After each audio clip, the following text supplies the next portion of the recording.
ඔන්න අද ඉතින් මම මේ බෑග් එක තමයි වහන්නේ. ඉතින් හරිම ලේසියෙන් ඉක්මනින්ම වහන්න පුළුවන් බෑග් එකයි තමයි මේක.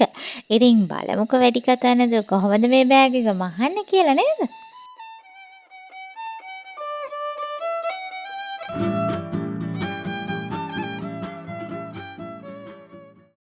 ඉතින් මම මේ අද අරගෙන තියෙන ෆැබ්‍රික් එකත් කැන්වස් එකක් තමයි.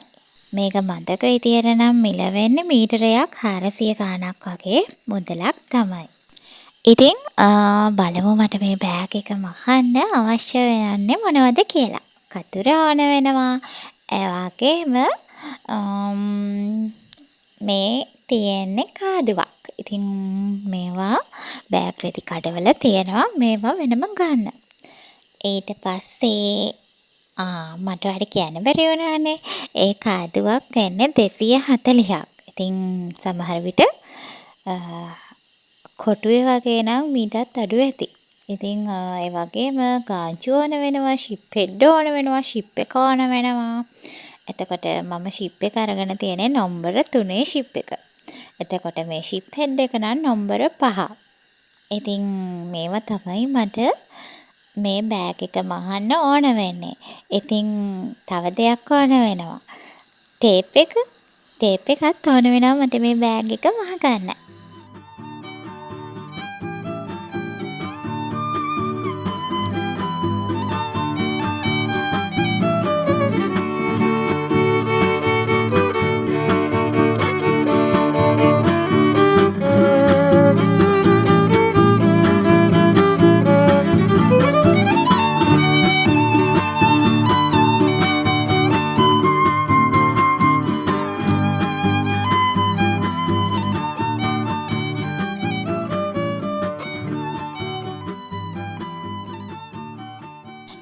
ඉතින් මගේ පුංචි මේ බෑග් එක මහගන්න අවශ්‍ය ප්‍රමාණය අරගෙන තමයි හදන්නේ.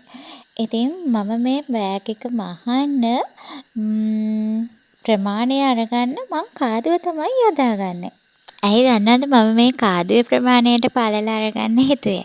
ඉතින් මේ කාදුවේ ප්‍රමාණයට තමයි මම මේ බෑග් එක නිර්මාණය කරගන්න ඕනේ ඇත්තටම. මොකද මේකේ ගන්න පුළුවන් උපරිම පළල ප්‍රමාණය මේ තරම් ප්‍රමාණයක්නේ. ඉතින් ඒ නිසා මේ කාදුවේ හැටියට නම් ඇත්තටම අපිට ගොඩාක් උස බෑග් එකකට යන්නත් බෑ.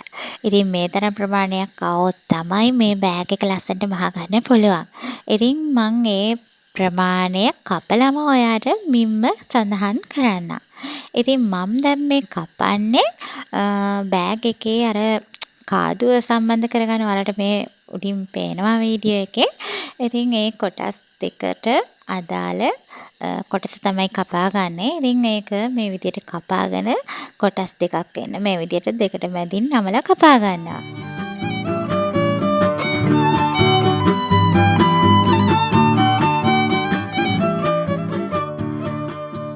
ඉතින් දැන් බලමුකෝ මං කපාගත්ත ප්‍රධාන බෑග් පළුවේ දිග පළල කොහොමද කියලා. ඉතින් දිග අඟල් 16යි ඔන්න. පළල විදියට අඟල් 7ක් තමයි ගත්තේ. මම දැන් මේ පුංචි බෑග් එකේ දෙපැත්තේ රවුම් හැඩේ මිම්ම තමයි ඔයාලට මේ පෙන්වන්න හදන්නේ. ඉතින් උස අඟල් 5යි ඔන්න මේ විදියට නමලා පළල ප්‍රමාණය බැලුවොත් අඟල් 3යි ආවේ ඉතින්. ඉතින් මං ඒ රවුම 4ට නමලා ඔයාලට මිම්ම සඳහන් කරේ ඇත්තටම අපිට මේ රවුමේ හරි මැද මිම්ම තමයි ලකුණු කරගන්න අවශ්‍ය වෙන්නේ. ඉතින් මම ඒ කපාගත්ත රවුම මේ විදියට කැන්වස් එකේ තියලා කපා ගන්නවා. ඉතින් රවුම් කොටස් දෙකක් ඔන්න කපා ගත්තා.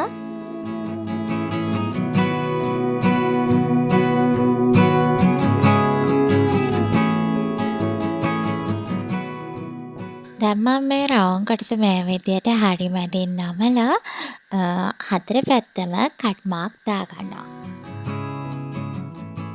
දැන් ඉතින් යමු වහගන්න.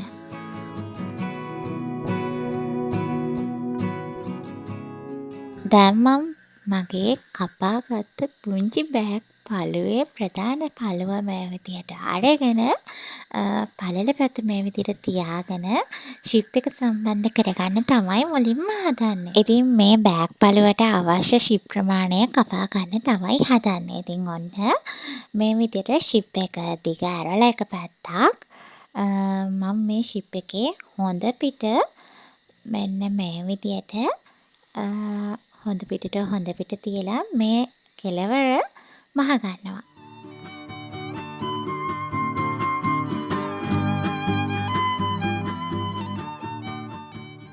ඉතින් මහගත්තට පස්සේ ඊට පස්සේ මෙන්න මේ විදියට හරවලා මෙන්න මෙතන අයින කෙළවරත් මහ ගන්නවා.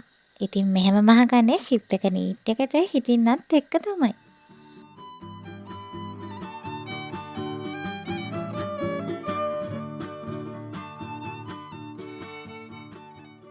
ඔන්න ඉතින් අනිත් පැත්තත් ඒ විදියටම මහ ගන්නවා.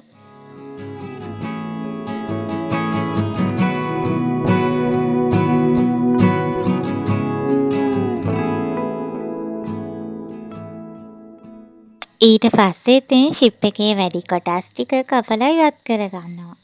දැන් මම මේ අරගෙන තියෙන්නේ අර බෑග් එකට කාතු සම්බන්ධ කරගන්න පුංචි කොටසක් මේ විදියට කපා ගත්තනේ. ඉතින් ඒ කොටස් ටික මෙන්න මේ විදියට නමලා වහ ගන්නවා. ඉතින් ඒ කොටු කොටස් වල පළල අඟල් 2යි දිග අඟල් 3යි.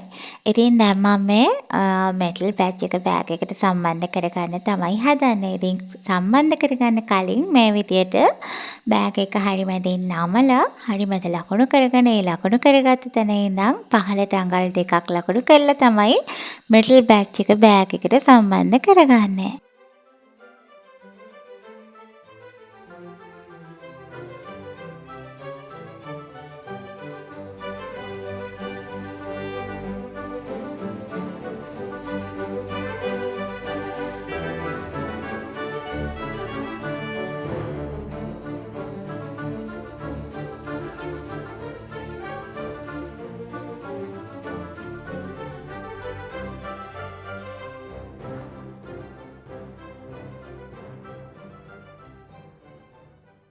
ඉතින් දැන් මං අර ගාංජු වලට නමලා වහගත්තනේ කොටු කොටස් දෙකක්.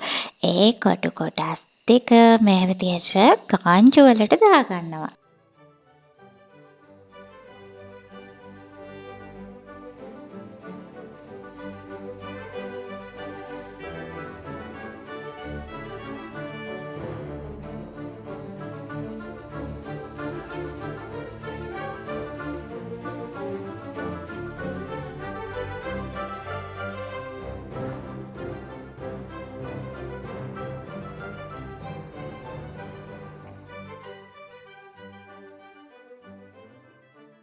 ඔන්න දැන් ඉතින් මම කපාගත්ත රවුම් කොටස් බෑග් එකට සම්බන්ධ කරගන්න තමයි හදන්නේ. ඉතින් මේ රවුම් කොටස් ටික දෙපැත්තේ වහගත්තේ ඔයාට ගොඩාක් පැහැදිලි වෙයි කට් මාක් දාගන්න එකේ වටිනාකම ඇත්තටම.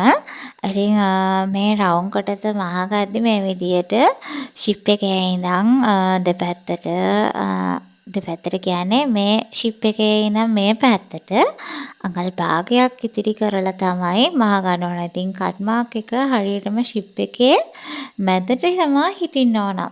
ඉතින් ඊට පස්සේ මේ විදියට මහගෙන ගිහිල්ලා මෙන්න මේ විදියට ෂිප් එකේ මේ ඉවර වෙන කොටස තියෙන ඒ කොටස ගාවින් නවත්තන්න ඕන අඟල් භාගයක් ඉඳ තියලා. ඉතින් ඒ විදියටම තමයි අනෙක් පැත්තත් මහ ගන්නේ.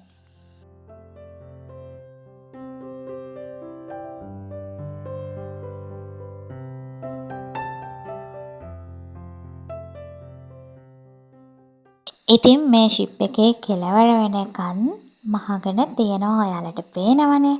ඉතින් ඊට පස්සේ මම ෂිප් වෙඩ් එක දාගන්නවා බෑග් එක හරවලා. ඊට පස්සේ ආයෙ කන පිට පැත්තට මම බෑග් එක හරව ගන්නවා ඉතුරු ටැටි ටික ඉවර කරගන්න.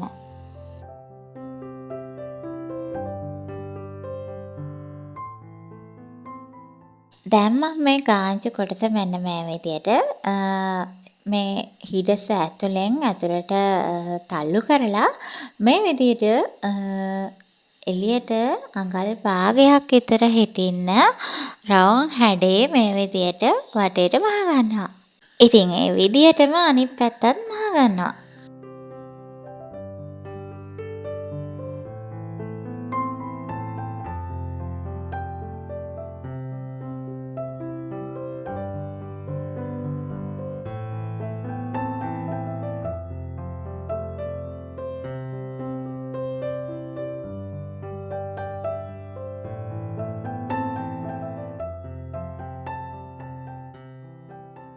ඔන්න දැන් ඉතින් මම මේක අනිත් පැත්ත හරව ගන්නවා. ඉතින් මේ බෑග් එක ශක්තිමත්ව ටිකක් හයියට මහගන්න ඕන නම් ඔයාට පුළුවන් පැඩින් ඒ වගේම ඊවා ෂීට් පාවිච්චි කරන්නත්.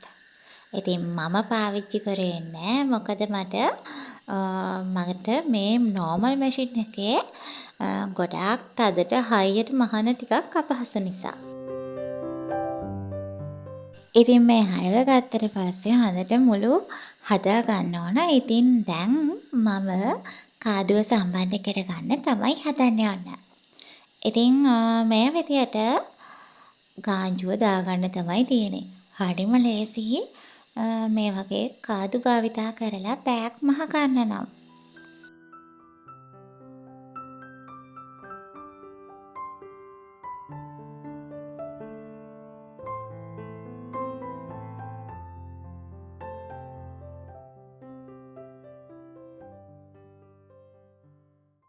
ඔන්න ඉතින් ලේසියෙන්ම හුරුබුහුටි බෑග් එකක් මහගන්න විදිය මම අද ඔයාලට අරගෙන ආවා.